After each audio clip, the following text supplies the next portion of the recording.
Good morning to all of you. अगला question है, यशोधर बाबू सायं 8 साढ़े 8 बजे के बाद ही घर क्यों लौटते थे? मैंने आपको बताया था यशोधर बाबू कार्यालय से सीधे बिरला मंदिर जाते थे, वहाँ बैठकर प्रवचन सुनते थे, उसके बाद पहाड़गंज जाते थे और वहाँ से सब्जी खरीद कर लौटते थे। लौटते समय अपने मिलने वालों से भी मिल लेते थे। वास्तव में वे अपने बच्चों की आधुनिक जीवन शैली को लेकर के द्वंद्व में पड़े रहते थे। घर का वातावरण उन्हें अच्छा नहीं लगता था और बच्चे भी उनकी परवाह नहीं करते थे। यही कारण था कि वे कार्यालय से घर देर से पहुंचते थे। आंसर से यहाँ लिखा हुआ है, आप देख लेंगे। नेक्स्ट है, यशोधर बाबू की पत्नी समय के साथ खुद को बदलने में सफल रहीं, किंतु यशोधर बाबू खुद को क्यों नहीं बदल सके? देखिए, यशोधर बाबू की पत्नी में दूरदर्शिता और बुद्धिमानी थी। उन्होंने अपनी दूरदर्शिता और बुद्धिमानी दिखाते हुए बच्चों की खुशी के लिए खुद को समय के साथ बदल लिया, जबकि वह किसी भी रूप में आधुनिक नहीं थी।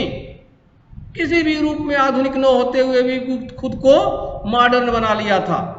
लेकिन यशोधर बाबू खुद को नहीं बदल सके, जिसका कारण उनका प्राचीन मूल्यों में विश्वास था।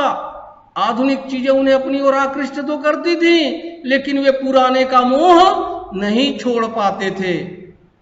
आगे देखते हैं। अगला क्वेश्चन है, सम हाउ इम्प्रॉपर का प्रयोग। आपने देखा होगा कहानी में यशोधर बाबू जब भी कोई नई चीज देखते हैं उसका विरोध करते हैं और सम हाउ इम्प्रॉपर का प्रयोग करते हैं। उसको लेकर के अगर कोई भी प्रश्न बनता है तो जो आंसर यहाँ लिखा गया है या जो मैं बता रहा हूं उसे लिखा जा सकता है। कहानी में यशोधर बाबू सम हाउ इम्प्रॉपर का प्रयोग तकिया कलाम की तरह से करते रहते हैं।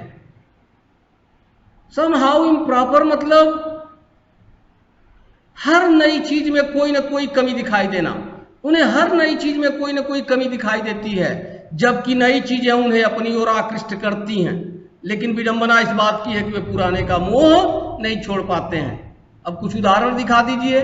चड्डा की लंबी मोहरी वाली पैंट, बेटी का जींस टॉप पहनना, पत्नी का मॉडर्न बनना, घर में किसी नई चीज का आना, उनकी सिल्वर वेडिंग मनाया जाना, ये सारी चीजें उन्हें समहाउ इम्प्रॉपर लगती हैं। वास्तव में इस कहानी के कथ्य को भी इससे बल मिलता है। समहाउ इम्प्रॉपर से इस कहानी के कथ्य को भी, यानी कहानी में जो बताने की कोशिश की गई है उसको भी बल मिलता है, क्योंकि कहानी का उद्देश्य भी तथाकथित आधुनिकता पर ही व्यंग करना है। तो इसे तथाकथित आधुनिकता पर भी व्यंग हो जा रहा है। अब देखिए, जो हुआ होगा की छवि कहानी में आती है, तो जो हुआ होगा, जो हुआ होगा। अक्सर हम किसी के बारे में कुछ पूछते हैं तो लोग कहते हैं कि मुझे नहीं पता है, जो हुआ होगा हुआ होगा।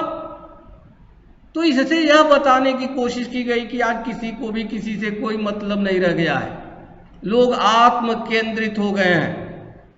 कहानी में हम देखते हैं कि किशनदा की मृत्यु होने के बाद उनकी मृत्यु के बारे में किसी को खबर तक नहीं होती है।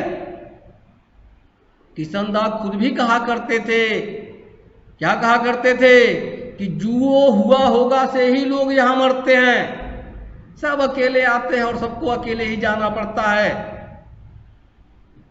यह है समाज की सच्चाई कि आज समाज में किसी को किसी से कोई मतलब नहीं रह गया है।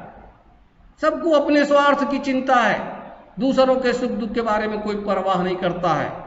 ओके, समझ गए होंगे। आगे एक और प्रश्न हम देखते हैं।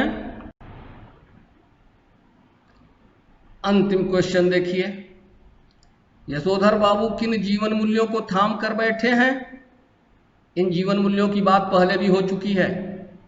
आप इन जीवन मूल्यों को याद कर लेंगे कि कौन कौन से जीवन मूल्य हैं, क्योंकि उन जीवन मूल्यों की बात या उनसे जुड़ा हुआ कोई भी प्रश्न बन सकता है।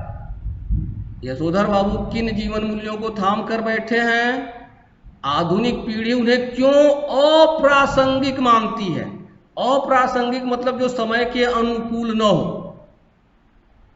तो आप देखिए यशोधर बाबू किन किन जीवन मूल्यों को थाम कर बैठे हैं। पहले भी बताया जा चुका है, भारतीय संस्कृति में विश्वास, बड़े बुजुर्गों का सम्मान, रिश्तों की अहमियत, दूसरों की मदद करना, दिखावा न करना आदि जीवन मूल्यों में यशोधर बाबू का अटूट विश्वास है। आधुनिक पीढ़ी इन मूल्यों को अप्रासंगिक मानती है, जिसका कारण उसके ऊपर धन का भूत सवार होना है। आधुनिक पीढ़ी पर धन का भूत सवार है।